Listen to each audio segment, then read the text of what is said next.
మత్తయి సువార్త 18వ అధ్యాయము 23వ వచనం నుంచి 33 వచనాల వరకు మనం చూసినట్లయితే అక్కడ ఒక స్టోరీ చెప్పిండు దేవుడు యేసయ్య.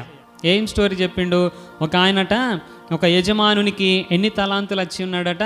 10,000 తలాంతులు వచ్చి ఉన్నాడట. ఆ 10,000 తలాంతులు వచ్చి ఉన్నటువంటి వాడు వాని యజమానుని దగ్గరికి వచ్చి, అయ్యా నా ఎడల ఓర్చుకో, అయ్యా నేను చెల్లించలేకపోతున్నాను, నన్ను క్షమించయ్యా, నన్ను జ్ఞాపకం చేసుకో, నా ఎడల ఓర్చుకో, నేను చెల్లిస్తాను, దయచేసి నన్ను జ్ఞాపకం చేసుకో అని ప్రాధేయపడినప్పుడు ఆ యజమానుడు ఏం చేశాడనంటే 10,000 తలాంతులు వచ్చి ఉన్న వానిని క్షమించి, పర్లేదులే నువ్వు అప్పు తీర్చాల్సిన అవసరం లేదు, నేను నిన్ను క్షమించిన, ఇక నువ్వు వెళ్ళిపో, నువ్వు ఫ్రీ అయిపోయినావు, నువ్వు అప్పు కట్టాల్సిన అవసరం లేదు అని అంటే వాడు ఎంతో సంతోషంగా బయటికి వెళ్ళినాడట. బయటికి వెళ్ళగానే వీనికి ఒకడు అప్పున్నాడట. ఎన్ని? 100 దెనారములట. 100 దెనారములు అప్పుంటే వీడేం చేస్తున్నాడు అని అంటే ఆ అప్పున్నోని పట్టుకొని, నువ్వు ఇప్పుడు చెల్లించవా, ఈ అప్పు తీర్చవా, నీ భార్య నీ పిల్లలను అమ్మేసి నువ్వేం చేయాలి, అప్పు తీర్చాలి అని అంటే, లేదయ్యా నా ఎడల ఓర్చుకోయా. సేమ్ వీ డైలాగే కొడుతున్నాడు వాడు కూడా, నన్ను క్షమించయ్యా, జ్ఞాపకం చేసుకోయా, నేను తీరుస్తా, ఓర్చుకోయా అని అంటే, లేదు నువ్వు తీర్చేటట్టు లేవని చెప్పేసి వాడిని ఏం చేసిండనంటే చెరసాలలో వేయించినట్ట. ఇక్కడ మనము ఈ యొక్క క్యాలిక్యులేషన్ని కనుక గమనించినట్లయితే వీడు క్షమించబడినటువంటి వాడు ఎన్ని తలాంతులు వచ్చి ఉన్నాడట? 10,000 తలాంతులను రాయబడి ఉన్నది. అక్కడ కింద ఫుట్ నోట్లో ఒక్క తలాంతు 3,600 రూపాయలు కావచ్చు అని రాయబడి ఉన్నది. అట్లా ఎన్ని తలాంతులు వచ్చి ఉన్నాడట? 10,000 తలాంతులు. అంటే 3,600 ఇంటూ 10,000 లెక్క వేస్తే 3,60,00,000 రూపాయల అప్పు ఉన్నాడట. ఎంత చెప్పండి? 3,60,00,000 రూపాయలు అప్పుంటే ఆ అప్పంతటి విషయంలో ఆ యజమానుడు ఏం చేశాడు? క్షమించి వదిలేశాడు. నువ్వు తీర్చని అవసరం లేదు. ఎంత? రూపాయి 2 రూపాయలు కాదండి సుమా. ఆ కాలంలో 3,60,00,000 అంటే మామూలు విషయమా చెప్పండి? 3,60,00,000 రూపాయల అప్పును క్షమించేశాడు. ఇక నువ్వు కట్టనవసరం లేదులే, వెళ్ళిపో అనంటే వీనికి ఇంకొకడు అప్పున్నాడట. ఎన్ని? ఇక్కడ తలాంతులు అని అనట్లేదు, దేనారములు అని అంటున్నారు. ఒక్క దేనారము ఈజ్ ఈక్వల్ టు ₹1/2 అట. ఒక్క దేనారం ఎంత? ₹1/2. ₹1/2 ఇంటూ ఎన్ని దేనారాలు? 100 దేనారాలు. ₹1/2 ఇంటూ 100 ఈజ్ ఈక్వల్ టు ఎంత అవుతుంది? ₹50 అవుతుంది. మీరు ఒకసారి ఆలోచన చేయండి.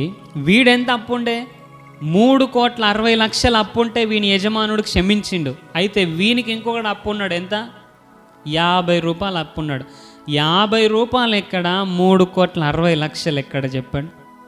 ప్రియ దేవుని బిడ్డలారా, 3,60,00,000 అప్పును క్షమించిండు ఆ యజమాని.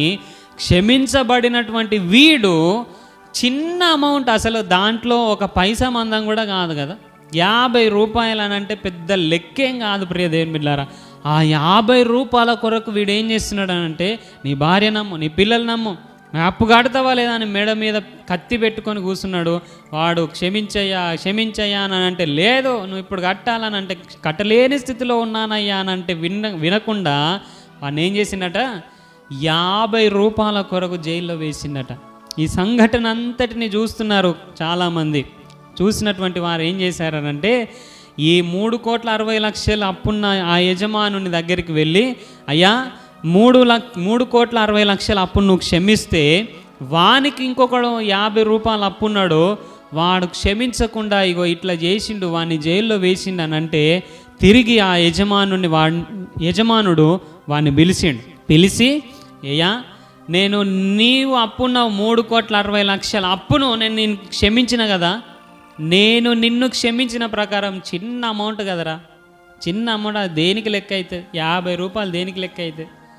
ఆ అప్పును క్షమించలేకపోయినావా? నువ్వు చేసినట్లుగానే నీకు కూడా చేస్తా అని చెప్పేసి వాడిని ఏం చేసిండట? ఆ చీకటి కలిగినటువంటి ఆ యొక్క దాంట్లో చెరసాలలో పారవేసిండట. వాడిని కఠినంగా శిక్షించండి అని చెప్పిండట. ప్రియ దేవుని బిడ్డలారా, మనం కూడా అంతే. యేసయ్య మన విస్తారమైనటువంటి పాపములను క్షమించాడు. విస్తారముగా మనం పాపం చేశాం, మన విస్తారమైనటువంటి పాపములు క్షమించబడ్డాయి. అయితే మన ఎడల చిన్న చిన్న తప్పిదములను చేస్తున్నటువంటి వారిని మనము క్షమిస్తున్నామా?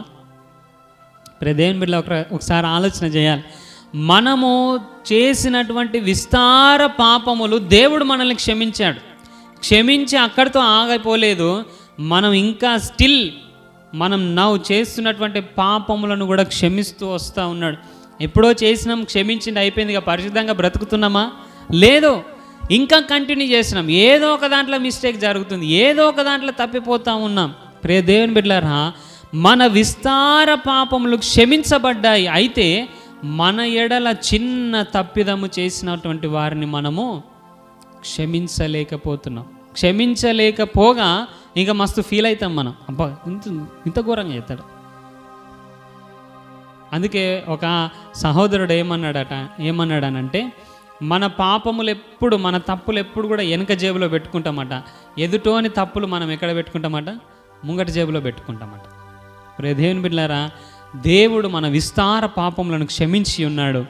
మన ఎడల చిన్న చిన్న తప్పిదములను చేసేటటువంటి వారిని మనం ఏం చేయాలి? క్షమించే వారంగా ఉండాలి. అందుకే ఆయన అన్నాడు, మత్తయి సువార్త 18వ అధ్యాయం 35, 6వ అధ్యాయం 15వ వచనంలో ఆయన అన్నాడు, మీరు క్షమించకపోతే నేను కూడా క్షమించాను అన్నాడు. ఇక్కడ ఫస్ట్ క్షమించిండు. 3,60,00,000 అప్పు ఉంటే క్షమించిండు. అయితే వాడు క్షమించలేదు. అయితే మళ్ళీ ఏం చేసిండు? మళ్ళీ పిలిచిండు వాడు. అరే, నేను క్షమించినట్టు నువ్వు క్షమించాలి కదరా, నువ్వు క్షమించలేదు కాబట్టి నేను కూడా నిన్ను క్షమించను అని చెప్పేసి వాడిని జైల్లో వేసిండు. కఠినమైన శిక్ష వేయండి అని చెప్పిండు. కాబట్టి ఇక్కడ దేవుడు కూడా ఏమంటున్నాడు అంటే, మీరు క్షమించకపోతే నేను కూడా మిమ్మల్ని క్షమించా, మీరు క్షమిస్తే నేను కూడా మిమ్మల్ని క్షమిస్తా. అందుకే లూకా సువార్త 6వ అధ్యాయం 38వ వచనంలో అంటాడు, క్షమించుడి అప్పుడు మీరు క్షమించబడతారని అన్నాడు. ఎప్పుడు క్షమించబడతామట? మనము ఎప్పుడైతే క్షమిస్తామో అప్పుడు మనము కూడా క్షమించబడతాం. అందుకే పరలోక ప్రార్థనలో కూడా దేవుడు ఇదే నేర్పించిండు కదా. మత్తయి సువార్త 6వ అధ్యాయం 12వ వచనం, లూకా సువార్త 11వ అధ్యాయం 4వ వచనంలో మనం చూసినట్లయితే, మా రుణస్తులను మేము క్షమించిన ప్రకారము మా రుణములను కూడా క్షమించుము అనేటటువంటి ప్రార్థన మీరు చేయాలని నేర్పించింది.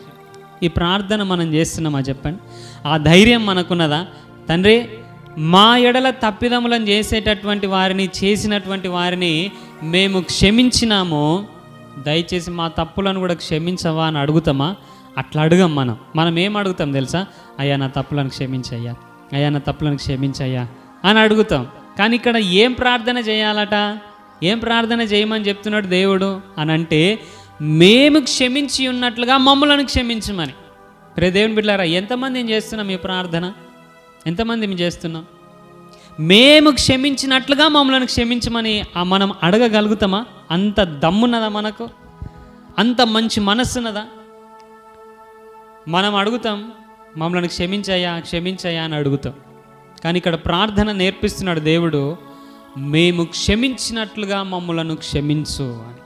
దేవుని బిడ్డలారా, యేసుక్రీస్తు ప్రభువారిని హింసిస్తున్నటువంటి వారిని, దూషిస్తున్నటువంటి వారిని, సిలువ వేస్తున్నటువంటి వారిని దేవుడు ఏం చేశాడు? తండ్రి, వీరేం చేస్తున్నారో వీరికి తెలియదు కాబట్టి వీరిని క్షమించమని అన్నాడు. అదేవిధంగా మంచి భక్తుడు స్టెఫెను కూడా తనను రాళ్లతో కొట్టి చంపుతున్నటువంటి వారి విషయంలో చేసినటువంటి ప్రార్థన ఏంటి చెప్పండి? వారిని క్షమించమని. రాళ్లతో కొట్టి హింసించేటటువంటి వారిని, తండ్రి వీరిని క్షమించమని ఎవరైనా అడగగలుగుతారా చెప్పండి? మనమైతే ఏం ప్రార్థన చేస్తామో చెప్పన్నా? తండ్రి, నా మీద ఒక్క రాయి కూడా పడొద్దు, అన్ని రివర్స్ వానికే తలగాలి కదా.